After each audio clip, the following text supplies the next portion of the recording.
बोलो कृष्ण भगवान की जय। भगवान शंकर जी की जय। आज भगवान श्री कृष्ण और भगवान श्री शंकर जी की कृपा से आपके सामने श्रीमद् भागवत प्रसंग श्रृंखला का तीसरा भाग प्रस्तुत करने जा रहा हूं।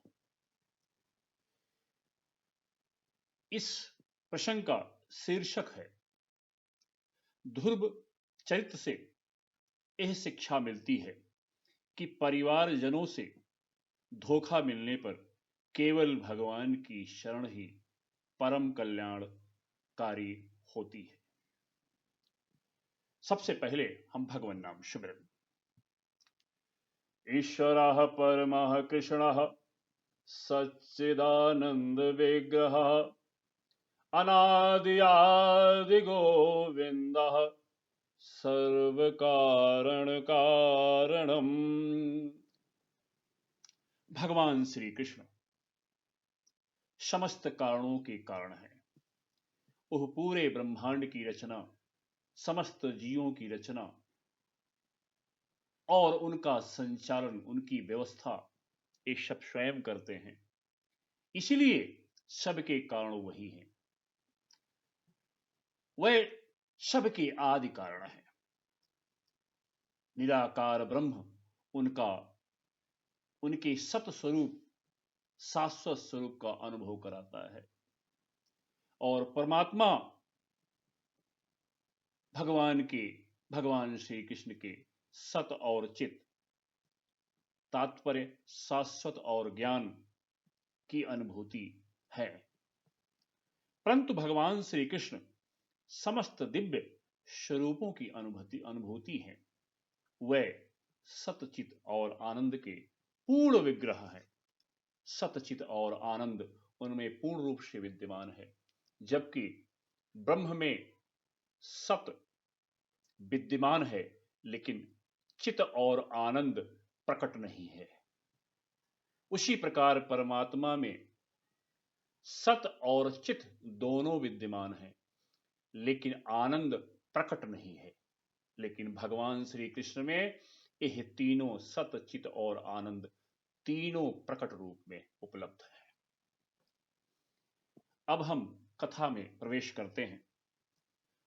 प्रस्तावना के रूप में अगर देखा जाए तो इस कल्प, जिसे हम 12 कल्प कहते हैं, इसके प्रथम पुरुष थे स्वयंभु मनु और उनकी पत्नी का नाम था शतरूपा। उनके दो पुत्र थे। बड़े पुत्र का नाम प्रियव्रत और छोटे का नाम उत्तानपाद। 3 पुत्रियां थी, आकुति, देवहूति और प्रसूति। महाराज उत्तानपाद के 2 पत्नियां थी जिनके नाम थे सुनीति और सुरुचि। राजा की बड़ी पत्नी सुनीति के पुत्र थे ध्रुव और सुरुचि के पुत्र थे उत्तम।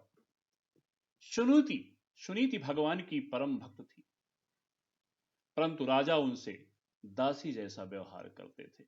उनका कदर नहीं, उनका आदर नहीं करते थे, उनको तिरस्कृत करके रखते थे। परंतु राजा की दूसरी रानी जो थी, छोटी रानी सुरुचि, उससे वह राजा को बहुत प्रिय थी और उसी के अनुसार ही राजा अपना व्यवहार करते थे। एक दिन की बात है, राजा उत्तानपाद गोद में लेकर के उत्तम, जो सुरुचि का पुत्र था, उसको लेकर के गोद में दुलार रहे थे। वहीं सुरुचि पास में बैठी थी।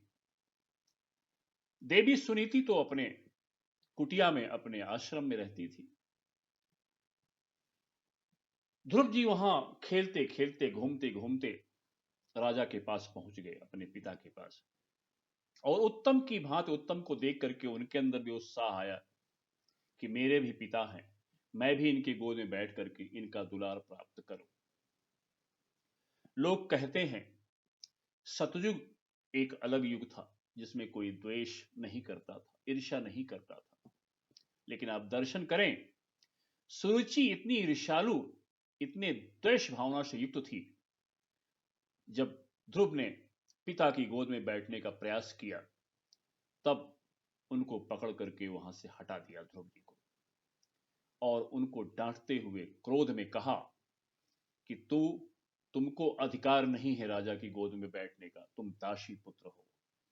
तिरस्कृत किया विभिन्न प्रकार से और कहा, यदि तुम्हारे अंदर अभी भी इच्छा है कि मैं पिता की गोद में बैठूं, तब जाकर के श्री हरि, भगवान श्री हरि की तपस्या करो और इस शरीर का त्याग करके मेरे गर्भ से उत्पन्न हो, तब तुमको यह अधिकार मिलेगा।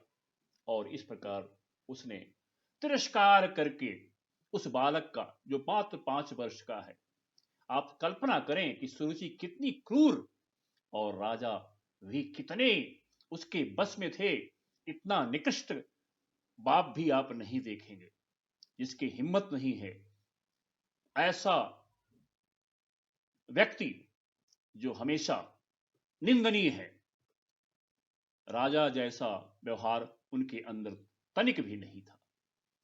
वह बेचारा ध्रुव रोता हुआ तिरस्कृत रूप में निराश होकर के वहां से रोते हुए अपनी मां के पास आया। मां भी रोने लगी, लेकिन ढांढस बंधाया शांत होकर के, क्योंकि पुत्र को समझाना था। उसने कहा कि हे पुत्र, जैसा जो करेगा वैसा वो भोगेगा, तुम रो मत। तुम भगवान श्री हरि की शरण ग्रहण करो, वही तुम्हारी समस्या का दूर कर सकते हैं, और इस संसार में और आपकी समस्या कोई दूर नहीं कर सकता। जब तुम्हारे पिता ने ही तुमको अस्वीकार कर दिया है, तब मैं यही कह सकती हूं कि तुम्हें भगवान श्री हरि की शरण ग्रहण करनी चाहिए। वो बड़े कृपालु, बड़े दयालु हैं। वो निश्चित रूप से तुम्हारी वेदना दूर करेंगे, तुम्हारा कष्ट दूर करेंगे। मां ने समझाया, लेकिन ध्रुव बहुत ही दृढ़ प्रतिज्ञ थे। 5 वर्ष की अवस्था में ही बड़ी प्रखर बुद्धि थी उनकी। मां तो समझाना चाहा, किसी प्रकार से संतोष कर ले, शांत हो जाए, लेकिन ध्रुव अपने मन में निश्चय किया कि मैं अब भगवान श्री हरि को खोजूंगा और उनसे ऐसा पद प्राप्त करूंगा जो ब्रह्मांड में उसके बराबर कोई पद ना हो। जो मुझे तिरस्कार दिया है, ऐसे पद से बहुत उच्च पद प्राप्त करके रहूंगा, ऐसा दृढ़ निश्चय करके रात्रि में उस राज्य से निकल गए। देवर्षि नारद, जो भगवान के परम भक्त हैं, भगवान श्री हरि के मन कहे जाते हैं, वो वहां पे रास्ते में प्रकट हुए। जब वो वन में जा रहे थे, देवर्षि नारद ने कहा, पुत्र कहां जा रहे हो? तुम्हारी उम्र इतनी छोटी है और इस छोटी बात को लेकर दिल में बैठ गए हो। तुम्हारी खेलने कूदने की उम्र है। वहां पे तुम नहीं जानते, तुम कभी वन में नहीं गए हो, वहां बड़े बड़े हिंसक जानवर हैं जो तुमको मार देंगे, तुमको मार डालेंगे। विभिन्न प्रकार से उनको समझाने का प्रयास किया, लेकिन ध्रुव जी अडिग रहे। उन्होंने नारद जी के चरणों में बार बार सिर नमन किया और कहा कि देवर्षि, मैं वापस जाने वाला नहीं हूं। कृपया मुझे ऐसा उपाय बताइए जिससे कि मैं इस ब्रह्मांड का सबसे उच्च पद, उच्च गद्दी प्राप्त कर सकूं। इसके नीचे मुझे मंजूर नहीं है।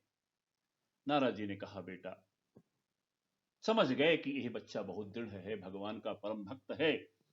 वो जान गए कि पिछले जन्म में ही ये महाभक्त था बच्चा। 5 महीने की तपस्या शेष थी परम धाम प्राप्त करने की।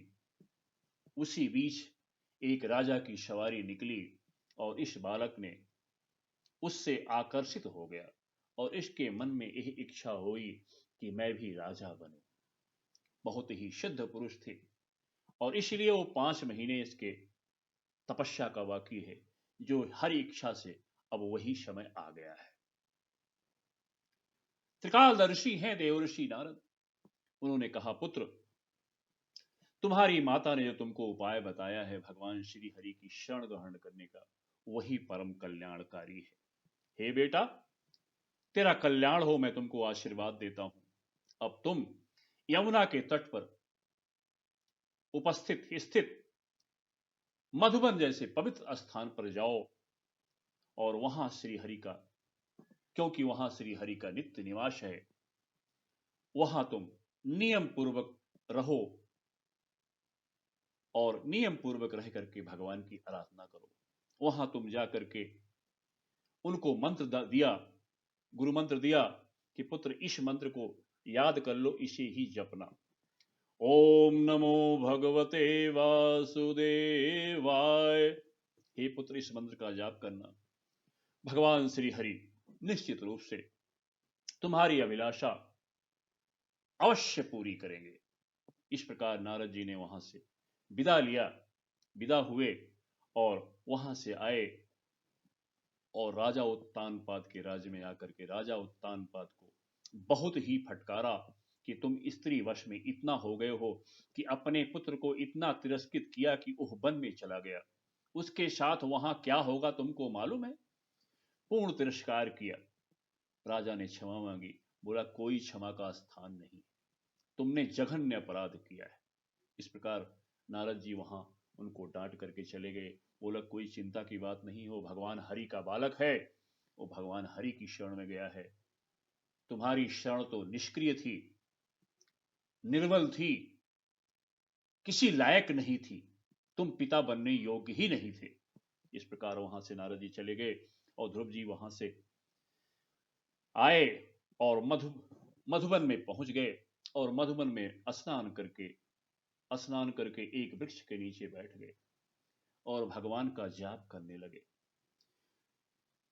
कुछ दिनों वो एक फल खा करके गुजारा करते, फिर कुछ उसके बाद दूसरे महीने में पत्ता खा करके, तीसरे महीने में जल पी करके, पांचवें महीने में सब कुछ त्याग दिया। 4 महीना जब पूर्ण हुआ, 5 महीना चल रहा, तब भगवान श्री हरि ध्रुव जो 5 वर्ष के बालक हैं, उनकी तपस्या से प्रसन्न होकर के भगवान श्री हरि प्रकट हुए। श्री हरि को देख करके ध्रुव बहुत ही प्रसन्न हुए, उठ करके उनके चरणों में प्रणाम किया और हाथ जोड़ के खड़े हो गए। भगवान श्री हरि अंतर्यामी है, वो समझ गए कि यह बालक, इसको कोई स्तुति नहीं मालूम है, कोई प्रार्थना नहीं मालूम है, कोई श्लोक नहीं मालूम है, मात्र 5 वर्ष का बालक है, अबोध बालक है। भगवान समझ गए कि यह मेरी स्तुति करना चाहता है। भगवान ने अपनी शंख निकाली और उनके गाल में स्पर्श कर दिया। स्पर्श होते ही उनके अंदर दिव्य गुण प्रकट हो गए और उन्होंने भगवान का बहुत ही दिव्य 12 श्लोकों में बहुत ही दिव्य भगवान की, श्री हरि की प्रार्थना की। भगवान श्री हरि ने कहा कि हे उत्तम व्रत वाले, पालन करने वाले राजकुमार, मैं तुम्हारे हृदय का संकल्प जानता हूं। यद्यपि मैं तुम्हें ऐसा पद देना चाहता हूं जिसको प्राप्त करना अत्यंत कठिन है, लेकिन फिर भी मैं तुम्हें अपना परम धाम, परम लोक प्रदान करता हूं। और ओह परम लोक, मेरे जो परम धाम में स्थित है, वो तुम्हारे नाम से, ध्रुव लोक के नाम से जाना जाएगा। ओह लोक, उस लोक को आज तक किसी ने प्राप्त नहीं किया है। वो अविनाशी लोक है। वह इतना उत्तम लोक है जिसकी परिक्रमा धर्म, अग्नि, कश्यप, शुक्र, सप्तगण आदि नक्षत्र किया करते हैं। अब तुम अपने राज्य को वापस जाओ और पिता के वन के चले जाने के बाद तुम 36,000 वर्ष राज करना और साथ साथ तुम्हारी समस्त इंद्रियां पूर्णतः स्वस्थ रहेंगी, ऊर्जावान रहेंगी। और जिस सौतेली माँ ने तुम्हारा तिरस्कार किया, जिस बेटे के लिए समय आने पर वह बालक शिकार करते हुए उत्तम मारा जाएगा, और तुम्हारी सौतेली माँ ने तुम्हारे साथ ऐसा व्यवहार किया है, उसका परिणाम होगा कि वह पागल होकर के उत्तम को ढूंढते हुए दावानल में वन में जाकर के जल करके मर जाएगी। हे पुत्र, तुम बहुत बड़े बड़े दक्षिणा यज्ञ वाले, आने वाले समय में तुम बहुत बड़े यज्ञ करोगे और फिर मेरा स्मरण करते हुए तुम सारे उत्तम भोगों को भोगो। भगवान कहते हैं उसके बाद, ततो गन्तस्य मत स्थानम सर्वलोक नमस्कृतम उपरिष्टात् ऋषिभ्यः त्वं यतो न वर्तते गतः। हे पुत्र, अंत में तुम संपूर्ण लोकों के वंदनीय और सप्त ऋषियों से भी ऊपर मेरे निज धाम को आओगे, जहां पहुंच करके फिर संसार में लौटना नहीं होता। बालक ध्रुव से इस प्रकार पूजित होकर के भगवान अंतर ध्यान हो गए। उसके बाद ध्रुव जी अपने नगर लौट आए। उनका सबने स्वागत किया।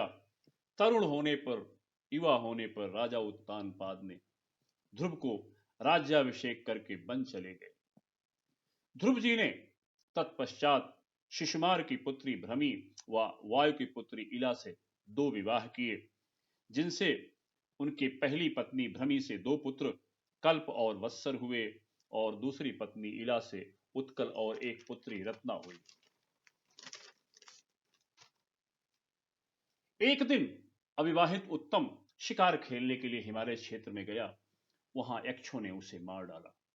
यह समाचार पा करके उनकी मां सुरुचि पागल हो गई और वन में उत्तम को ढूंढते ढूंढते दावानल में जंगल में लगी हुई आग के अंदर भस्म हो गई।